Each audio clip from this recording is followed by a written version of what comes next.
Thank you very much. I'd like to thank my presidential advisor, the Honorable Alfonso Yuchenko, for introducing me and also for inviting me to be in this very, very important event. I'd like to also acknowledge Dr. Jeffrey Koo, the founder of the ABA, a well-known personality in the APEC Business Advisory Council and a renowned banker, and Madam Susan Chang. And I'm sure Secretary Fabila and the other officials of the Philippine government join me in welcoming all our guests. Welcome to the Philippines. I would also like to acknowledge, I see in this gathering three former cabinet members. I see former Prime Minister Cesar Virata, former Secretary of Finance as well. I see former Trade and Industry Secretary Roy Navarro, of course, because RCBC is the host, and he's also the incumbent chairman of the Clark Development Corporation. And I see my former Secretary of Finance, who, with great pain and suffering, worked to do the reforms that are now making our economy resilient today, Secretary Lito Camacho.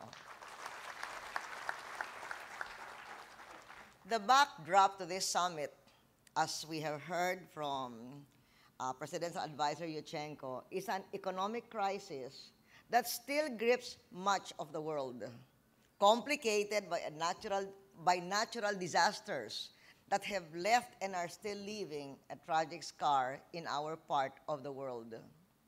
The economic crisis is surely man-made, too often as a result of the poor judgment of some of our fellow global financial citizens.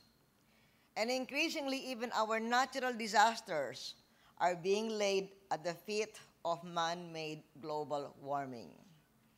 I was just reminded that the last time I was here in this building was when we heard the inconvenient truth that was being preached then about global warming, and here we are today. Today, we have, again, a momentous event, a discussion on what's ahead for Asian banking. Of course, you are the bankers, you are the experts, you will be the ones to come up with the answers. But what I can say is that if men and women make these problems, then men and women must solve them too. And at no time has the need for greater cooperation been demanded of the international community than now. But I congratulate the Asian banks because, as Ambassador Yuchenko said, you have shown that you come together to beat back the challenge of economic calamity. Compared to other regions, Asia has a healthy financial system that remains steady and ready to support growth. Our region's banks are virtually free of toxic assets. In general, you have not needed government bailout money. Years of trade surpluses and high savings rates have contributed to record foreign reserves. Debt loads for governments, corporations, and consumers are a fraction of those in the US and Europe. Inflation and interest rates have fallen rapidly as you, the Asian banks, have deftly managed this fluid global environment. So we can say, looking at the Asian banking sector, that given the overall global economic picture, the region is doing well, and therefore, prospects for Asian banking are strong. This is reinforced by a recovery that has already started. The nations of Asia are addressing the challenges of the global economic crisis cooperatively, and your meeting here together is an example of that. Asia's response to the crisis has shown that our region is well positioned to accelerate its growing share of the global economy once the storm clouds of this crisis have abated. Although all Asian economies felt the pain coming from the global recession, that pain has not been evenly distributed. Do I see also Gabby Singson, former Central Bank Governor? How are you, Governor?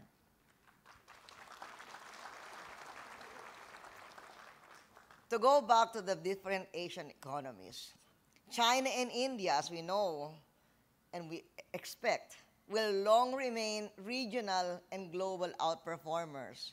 Their growth continues to be remarkable.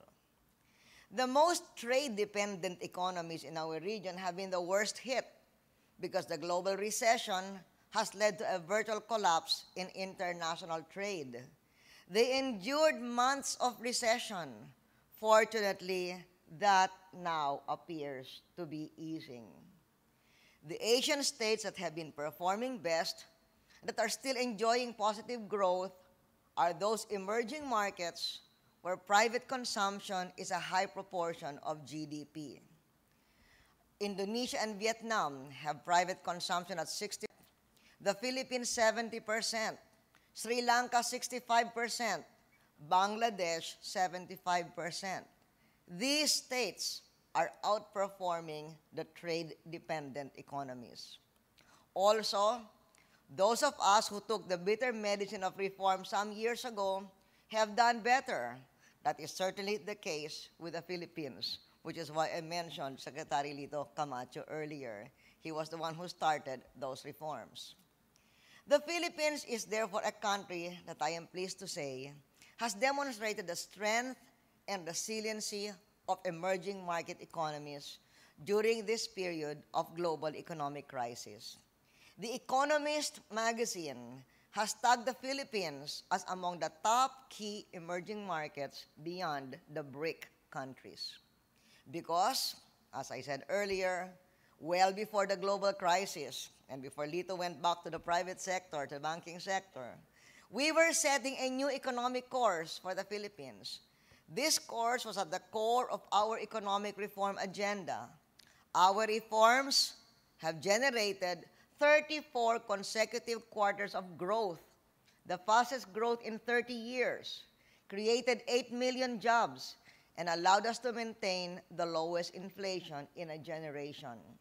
More importantly, poverty went down, revenue went up, and allowed the nation to invest in human and physical infrastructure unprecedented in a generation. The rating agencies upgraded our rating. Moody's said the upgrade was prompted by the relatively high degree of resilience exhibited by both the country's financial system and external payments position in the face of global financial and economic crisis. The peso has remained stable and strong even amidst the global financial downturn. The growth of remittances from our overseas workers still defy expectations, a good indicator and reflection of the stability of our economy. The Philippines, however, is not alone. While many nations in Asia have been deeply affected by the global downturn, many have also been havens of stability and islands of calm during this period of tremendous volatility. And I am glad to see that capital is returning to the region. This is a good setting in which to ask not only what's ahead for Asian banking, but to influence what is ahead for Asian banking. This is a good setting in which to step up the formation of a new global financial regulatory regime that can accommodate the new scope and complexities of the world's financial transactions today.